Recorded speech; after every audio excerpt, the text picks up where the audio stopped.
지난주 여수 지역의 생활형 숙박시설 공사장에서 발생한 흙막이 벽 붕괴 사고 기억하실 텐데요.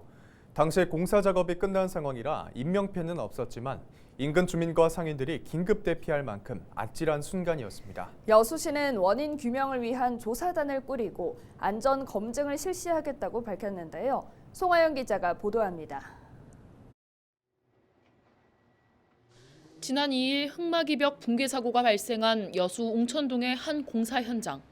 사고 이후 유입된 바닷물을 토사로 메우기 위한 응급 복구 작업이 한창입니다. 여수시는 국토교통부가 실시한 기초조사 결과 지자체 차원의 추가 조사가 필요하다는 분석이 나온 만큼 지하사고 조사위원회를 꾸려 원인을 규명하겠다고 밝혔습니다. 법적으로는 12명 이하인데 저희는 7명에서 9명 정도를 계획하고 있습니다. 지금 분야별로 토지를이나 기초 수리 구성을 하게 됩니다. 건축설계 분야 전문가들은 이번 안전검증에서 3가지 주요 사항이 확인돼야 한다고 강조했습니다. 지난 4월 설계 변경으로 바뀐 흙막이벽 공법이 안전성을 준수했는지, 또 공사 과정이 적합한 절차로 진행됐는지, 그리고 사고 이후 인근 상가 구조물의 변형이나 변이는 없었는지에 대한 검증이 필요하다는 겁니다.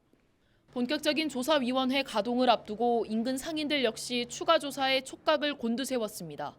붕괴 사고 이후 상가의 발길이 뚝 끊긴 만큼 주변 건물의 안전성이 반드시 밝혀져야 한다고 목소리를 높였습니다. 지금 같은 경우는 코로나하고 다를 게 없는 거예요, 저희 상가들은. 최대한 안전진단을 제대로 맞춰갖고 정말로 안전하다. 우리는 그런 소리를 듣고 싶은 거죠. 이번 사고는 지난 2일 생활형 숙박시설 공사 현장에서 지하 터파기 작업 중 5m 흙막이 벽이 쓰러져 발생했습니다. 사고 이후 복구 작업에는 레미콘 60대와 덤프트럭 1,700대가 투입된 것으로 확인됐습니다. 사고의 원인을 밝히기 위해 가동되는 이번 지하사고 조사위원회는 이달 중순부터 한 달 동안 운영될 예정입니다. 헬로티비 뉴스 송하영입니다.